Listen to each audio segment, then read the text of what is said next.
ለምትሰሙ በጠቅላላ ሰላም በያላችሁበት ይሁን። በዛሬ ዝግጅታችን አርሲ ላይ በኦርቶዶክስ ቤተክርስቲያንና በአገልጋዮቿ ላይ የሚሰነዘረው ተደጋጋሚና ዘግናኝ የተቀናጀ ጥቃትን በተመለከተ ብዙሃኑን ያሳዘነ፣ ያስቆጣ፣ ተስፋ የሚያስቆረጠ አስከፊ ድርጊት ሆኗል። በዚህ ዙሪያ ላይ የወጡ አዳዲስ መረጃዎችን ይዘንላችሁ መተናል። አብራችሁን ቆዩ። የተገለጠው እውነታ በዲያቆን ብርሃኑ አድማስ በምስራቃዊ ኢትዮጵያ ይልቁንም በሐረር አርሲና ባሌ አካባቢዎች ላይ ትኩረት አድርጎ አቅዶ ክርስቲያኖችን የሚገድል የሚያፈናቅልና የሚያሳድድ የአክራሪ ክንፍ መኖሩ ተደጋግሞ ሲነገር ኖሯል። ይህ አካል ደርግ ወድቆ ኢህአዴግ ከተተካበት ጊዜ ጀምሮ ማንኛውንም የለውጥ የምርጫና መሳሰሉትን ጫና ወቅቶች ጠብቆ አደጋ ያላደረሰበት ጊዜ የለም።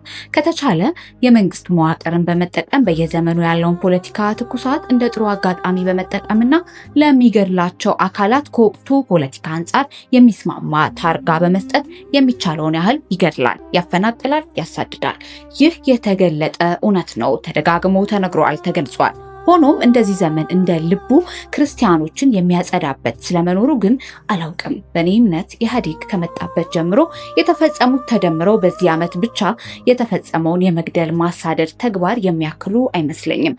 ይህ ሁሉ ሲሆን አንድም መንግስታዊ ተቋም ሀዘኔታ ሲያሳዩ፣ አንድም አካል ተጠያቂ ሲደረግ አይተንም ሰምተንም አናውቅም። ይህ የተገለጠ እውነት ነው።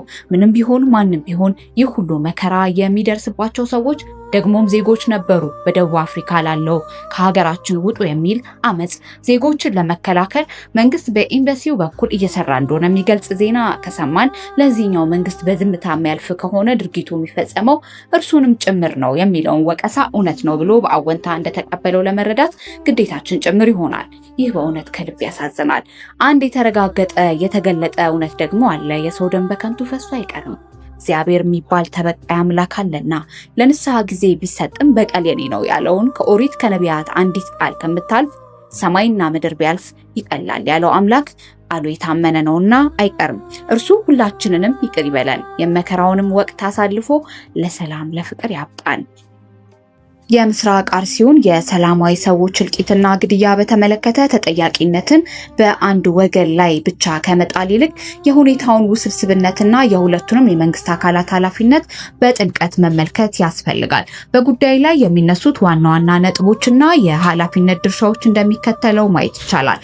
የክልሉ መንግስት ኃላፊ በፌዴራል ስርዓቱ መዋቅር መሰረት በማንኛውም ክልል ውስጥ የዜጎችን የዕለት ተዕለት ሰላም፣ ደህንነት ከማስከበር ቀዳማዊ ኃላፊነት የክልሉ መንግስት የክልሉ ፖሊሲ ጸጥታ ኃይሎች ናቸው። በምስራቅ አርሲ በተደጋጋሚ ለሚከሰቱ ጥቃቶች ክልሉ አስቀድሞ መረጃ የማሰባሰብና የመከላከልን ስራ ላይ ክፍተት ነበረበት የሚል ጠንካራ ትችትም ይቀርብበታል። የፌዴራል መንግስትም ኃላፊነት የፌዴራል መንግስትም በሀገሪቱ በማንኛውም አካባቢ የዜጎችን በህይወት የመኖር መብት የማስከበርና ትላልቅ ጸጥታ ስጋቶችን መቆጣጠር የመጨረሻው የበላይ ኃላፊነት አለበት። የክልሉ ጸጥታ ኃላፊ ከአቅሙ በላይ የሆኑ ታጣቂዎችን መቋቋም በማይችል ጊዜ የፌዴራል መከላከያ ሰራዊት በፍጥነት ደርሶ ጥቃቱን የማስቆም ግዴታ ነበረበት። በዚህ ረገድ የፌዴራል መንግስት የወሰዳቸው እርምጃዎች የዘገዩና በቂ አልነበሩም የሚል ወቀሳ ይነሳል። የወንጀሉ ቀጥተኛ ፈጻሚዎች ለግድያና ለእልቂት ቀጥተኛና ዋነኛው ተጠያቂ በየአካባቢው የሚንቀሳቀሰው ሰላማዊ ሰዎችን ኢላማ ያደረጉ ታጣቂ ቡድኖች ናቸው። ማጠቃለያ፣ የምስራቅ አርሲው እልቂት ተጠያቂነት የጋራ ነው። የክልል መንግስት ቀዳሚውን የጸጥታ ጥበቃ ስራ ባለመወጣቱ የፌዴራል መንግስት ደግሞ ዜጎችን ደህንነት በበላይነት የመጠበቅ ፈጣን ምላሽ የመስጠት ክፍተት ስላለበት ሁሉም አካላት ከኃላፊነት አያመልጡም። እንዲሁም ቀጥተኛ ወንጀሉን የፈጸሙት ታጣቂዎች ዋና ተጠያቂዎች ናቸው። አርሲ 3 ወረዳዎች በነዋሪዎችና በአብያተ ክርስቲያናት ላይ የደረሰው ምንድን ነው? በምስራቅ አርሲ ዞን 2 ወረዳዎች እሁድና ሰኞ ዕለት በተፈጸመ ጥቃት 13 ሰዎች መገደላቸውንና አንድ ቤተክርስቲያን መቃጠሉን ነዋሪዎችና የአካባቢው ኦርቶዶክስ ቤተክርስቲያን ሀገረ ስብከት ምንጮች ለቢቢሲ ተናግረዋል። የአካባቢው ሀገረ ስብከት ሊቀ ጳጳስ በጥቃቱ የተገደሉ ሰዎች ስም ዝርዝርም ይፋ ያደረጉ ሲሆን ከየአካባቢው አስተዳደር ባለስልጣናት ደግሞ ስለተፈጸመው ጥቃትና ስለደረሰው ጉዳት መረጃ እንደሌላቸው ለቢቢሲ ገልጸዋል። በምስራቅ አርሲ አገረ ስብከት ውስጥ የሚገኙ የቢቢሲ ምንጭ ጥቃቱ እሁድ ግንቦት 23 2018 መጀመሩን ተናግረው ስልጠና ወረዳ ስሙ ቤቼቶ የተባለ አካባቢ 2፣ አስኮ ወረዳ ደግሞ 11 ሰዎች መገደላቸውን ተናግረዋል።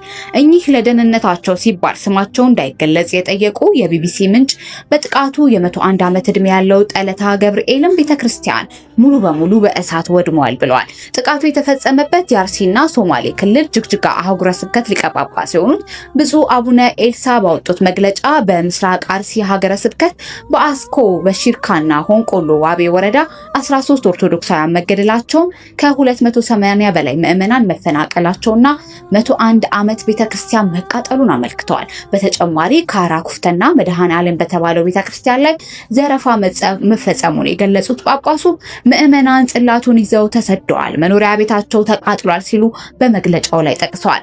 በአካባቢው ጥቃት የደረሰባቸው ግለሰቦች በሃይማኖታቸው ብቻ ቤታቸው የተለየ ተቃጥሏል፣ ንብረታቸው፣ ከብቶቻቸው ተዘርፈዋል ሲሉ አስታውቀዋል። ቢቢሲ ያነጋገራቸውና በአካባቢው የቤተክርስቲያን አገልጋይ የሆኑ ሌላ ግለሰብ በበኩላቸው በጥቃቱ ሚኒሻ የነበረው ወንድማቸው መገደሉን ገልጸው ቤተክርስቲያኑ ጠለታ ገብርኤል ከታቦት ሕግ ውጪ ሙሉ በሙሉ ወድመዋል ብሏል።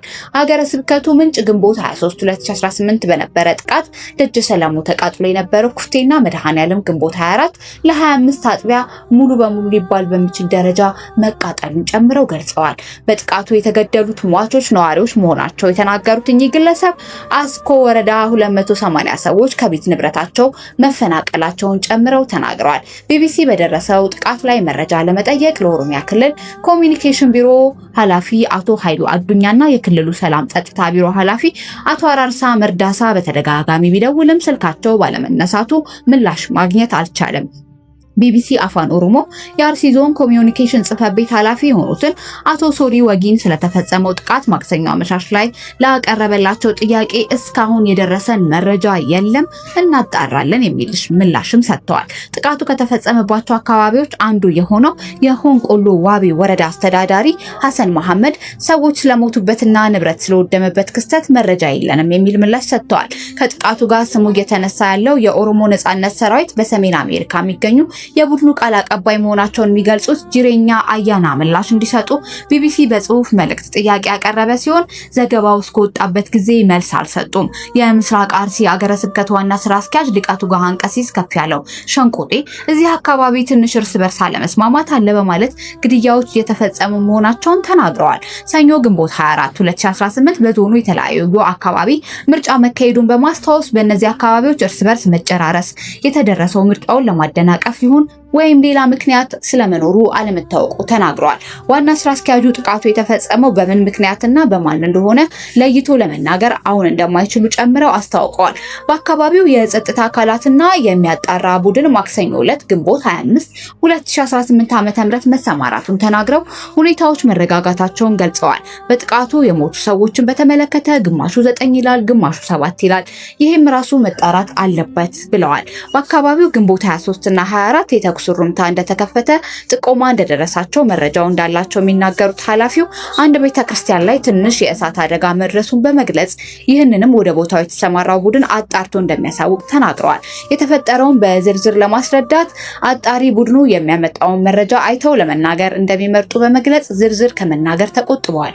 የቤተክርስቲያን አገልጋይ የሆኑት ግለሰብ በበኩላቸው በአካባቢው ባለፉት 6 ዓመታት በሸኔ ታጣቂ ጥቃት በተደጋጋሚ ሲፈጸም እንደነበር ገልጸው የተወሰኑ ግለሰቦች ራሳቸውን ለመከላከል በግላቸው መታጠቃቸውን ይናገራሉ። የተወሰኑ ሰዎች ከታጣቂዎች ጋር ሲታኮሱ፣ ቀሪዎቹ ግን እየሸሹ ባሉበት መገደላቸውን ጨምረው ገልጸዋል። ከተገደሉት መካከል አስክሬናቸው ተነስቶ ያልተቀበረ አለ ያሉ የቤተክርስቲያን አገልጋይ፣ ቀሪዎቹ ግን በተለያዩ አብያተ ክርስቲያናት በጅምላ መቀበራቸውን ተናግረዋል። ግንቦት 23 እና ግንቦት 24 በነበረ ጥቃት ከአድማ በታኝ ከሚኒሻ እንዲሁም ሙስሊም ከሆኑ የአካባቢው ነዋሪዎች የተገደሉ መኖራቸውን ጨምረው ገልጸዋል። በምስራቅ አርሲ በሽርካ ወረዳ ግንቦት 23 2018 ምሽት በአንድ ቤት ይኖሩ የነበሩ 2 እህትማማች ልጆች በጥቃት አድራሾቹ ከተወሰዱ በኋላ ተገለው መገኘታቸውን ስማቸው እንዳይገለጽ የጠየቁ አካባቢው ነዋሪም ተናግረዋል። የሟቾች ንብረትና ከብቶች መዘረፋቸውን በመግለጽ 10 ኪሎ ሜትር ርቆ በሚገኝ ሚታና ጋዶ የሚባል አካባቢ ገለው ጥለዋል ጥለዋቸው ሄደዋል ብለዋል። አንደኛው ግለሰብ ሰቅጣጭ በሆነ ሁኔታ መገደሉን የሚናገሩት ነዋሪው የቀብር ስነ ስርዓታቸው ግንቦት 24 2018 ጋዶ ቅድስት ማርያም ቤተክርስቲያን መፈጸሙን ተናግረዋል። የሟቾች ግለሰብ ወንድም ከሳምንት በፊት ታግቶ መወሰዱን የሚናገሩት እኚህ ነዋሪ እስካሁን የደረሰበት አለመታወቁንም ተናግረዋል። በአካባቢው ባለፉት 3 ዓመታት ተመሳሳይ ግድያ ሲፈጸም መቆየቱን የሚያስታውሱት ነዋሪው በርካታ ሰው ህይወቱን አጥቷል ይላሉ። በአካባቢው በተደጋጋሚ የሚፈጸሙ ጥቃቶችና መፈናቀሎች እምነት ተኮር በመሆናቸው እንደሚገመቱ ተናግረዋል። እነዚህ ተመሳሳይ ጥቃቶች እልባት ያላገኙት ለምን እንደሆነ ሲናገሩ በአካባቢው አስተዳደር ውስጥ ያልጠሩ ሁኔታዎችም አሉ ብለዋል። በሸርካ ወረዳ ከ500 የማያንሱ አባወራዎች ከዚህ በፊት በተፈጸመ ጥቃት መፈናቀላቸውን የሚናገሩት ግለሰቡ እስከ ቅርብ ጊዜ ድረስ ችግር ከመፈጠሩ በፊት እነርሱን ለመመለስ ጥረት እየተደረገ መሆኑን ተናግረዋል። ቢቢሲ በሸርካ ወረዳ ነዋሪ ያናገረው ማክሰኞ ግንቦት 25 ሲሆን የአካባቢው ሁኔታ መረጋጋቱንም ሰምቷል። ሌላ ቢቢሲ ያነጋገራቸው ለደህንነታቸው በመስጋት ስማቸው እንዲገለጽ ያልፈቀዱ የአሰኮ ወረዳ ነዋሪ በበኩላቸው ግንቦት 23 2018 በነበረው ጥቃት ሸኔ ተብለው የሚጠሩት አንድ ሚሊሻን ጨምረው 10 ሰው ገድለዋል ብለዋል። በጥቃቱ ከ280 በላይ ነዋሪዎች መፈናቀላቸውን አንድ የ101 ዓመት ዕድሜ ያለው ቤተክርስቲያን መቃጠሉን ተናግረዋል። ግንቦት 23 2018 የተገደሉ ነዋሪዎች ስም የሚዘረዝሩት እኚህ ግለሰብ ከ80 ዓመት እስከ 25 ዓመት ዕድሜ ያላቸው ነዋሪዎች በቤታቸው ውስጥ ሳሉ ጥቃት ተፈጽሞባቸው ተገድለዋል ብለዋል። አማረ በላይነህና ተሪ ደስ የሚባሉ ግለሰቦች ግንቦት ሰኞ 24 2018 መገደላቸውን ተናግረው በዕለቱ መኖሪያ ቤቶችን እያቃጠሉ እንደነበር ተናግረዋል። የክርስቲያን ቤት በሙሉ ተቃጥሏል ያሉት ነዋሪዎቹ እሁድ ግንቦት 23 ከጠዋት ጀምሮ ጥቃቱ መፈጸሙን ተናግረው ሰኞ ዕለትም መቀጠሉንና በአካባቢው የሸኔ ባንዲራ ተክለው እንደሚገኙ ተናግረዋል። ታጣቂዎቹ ግንቦት 23 2018 በድንገት ወደ አካባቢው መጥተው መተኮስና ቤቶችን ማቃጠል መጀመራቸውን የሚናገሩት ነዋሪው በቤታቸው የተገኙት እየገደሉ የሸሹትን ቤታቸውን እያቃጠሉ ሄደዋል ብለዋል። 280 አባወራዎች መፈናቀላቸውን የሚገልጹት እኚህ ነዋሪ እዚሁ ሁሉ ቤት መካከል የምን ያህሉ እንደተረፈ እንዳላወቁና የሟቾች ቀብር ግንቦት 24 2018 ዓ.ም በተለየ አካባቢ ተፈጽሟል። የጥቃቱ መንስኤ ሃይማኖት ተኮር ነው የሚሉት እኚህ ግለሰብ እሁድና ሰኞ ግድያውና ቃጠሎ ሲፈጸም ወደ አካባቢው የመንግስት የጸጥታ አካላት እንዳልመጡም ጨምረው አስታውቀዋል።